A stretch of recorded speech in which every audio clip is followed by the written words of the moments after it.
कई मुद्दे शामिल हैं। खास तौर से जो वोट चोरी अभियान राहुल जी ने निकाला है, और इस प्रस्ताव के संदर्भ में राहुल जी ने कहा भी कि अगले 1 महीने में मिनी हाइड्रोजन बम, यूरेनियम बम, प्लूटोनियम बम, अलग अलग बम फोड़ने वाले हैं अलग अलग जगहों में। ये शुरुआत है। कर्नाटक के महादेवपुरा और आलंद से जुड़े हुए जो खुलासे हुए हैं, ये एक शुरुआत है।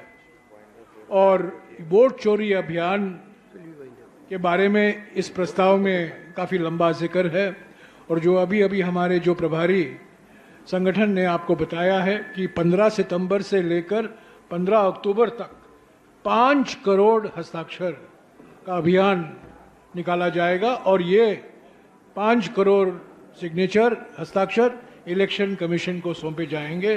एक इलेक्शन कमीशन जो हमारे सवालों का जवाब नहीं दे रहा है, जो इलेक्शन कमीशन ने साजिश रची है, प्रधानमंत्री और गृहमंत्री के कठपुतली बन गए हैं, उस संदर्भ में जो हम सिग्नेचर कैंपेन चला रहे हैं, वही 5 करोड़ हस्ताक्षर हम